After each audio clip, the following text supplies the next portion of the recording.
so funny to think this man directed the live-action Aladdin.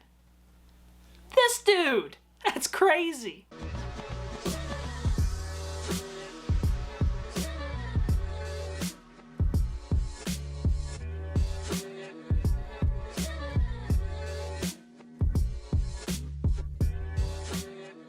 Wrath of Man stars Jason Statham and follows the plot of H, a cold and mysterious character working at a cash truck company responsible for moving hundreds of millions of dollars around Los Angeles each week. When I saw this trailer, I really just thought Jason Statham action movie. I was like, that just looks like a cliche Jason Statham action movie. All the movies he's done, that's what these trailers and ads made it look like.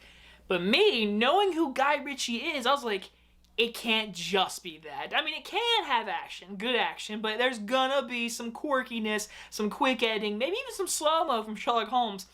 This is probably one of the most surprising movies I've seen in a while. And the reason why I say that is, like I said, the ads made this look like Jason Statham action movie.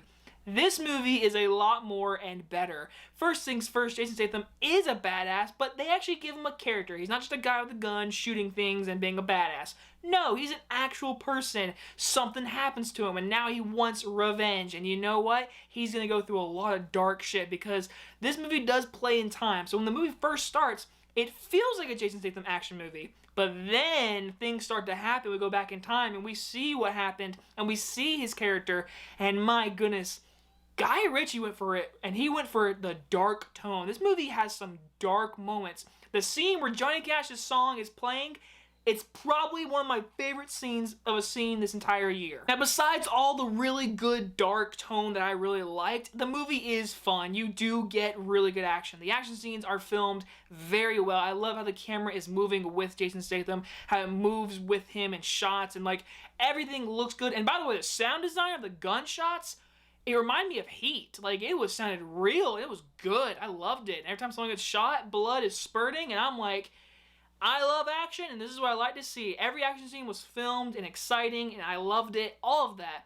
The in-between scenes, there are slow scenes, and there are scenes where I'm like, so this character is this character because they go by each other's names. I'm like, I don't know whose names are. All I know is Jason Statham and guns. That's all I know. But there are scenes where I'm like, who are we talking about? What does this mean to this? And it does play with time, so there's times I'm like, where are we even at? Like, we're 3 months earlier, but like, from that incident, yes, okay, so we're from there. 3 weeks later, but we're still back in time, right? Like, it is moments I'm like, where are we? And again, just slow, confusing moments. Besides that, this movie is fun. It does have its quirky, good comedy, Guy Richie comedy. It has its good Guy Richie dialogue, which of course, I've said 1,000 times. He is so underrated in his dialogue, and this movie keeps proving it. He is so good with the F-bombs and the language and mixing it in with smart dialogue, and it gets that moment of Jason Statham being a badass. But overall, Guy Richie gave me a surprise of the summer, and I'm glad I got to go see it on the big screen. I'm going to give Wrath of Man a B+. I will still say that Snatch and Two Smoking Barrels are probably my prime favorite movies, but this is definitely better than like King Arthur, Aladdin stuff. And it kind of rivals Gentleman. Gentleman was one of those movies, I watched it a second time, I liked it more. So maybe just like that movie, this movie be the same. I recommend it. It is a good movie, not just some dumb old Jason Statham movie. It is an actually good movie. Anyway guys, enjoy this movie review, and I'll see you on the next one. Bye-bye everyone.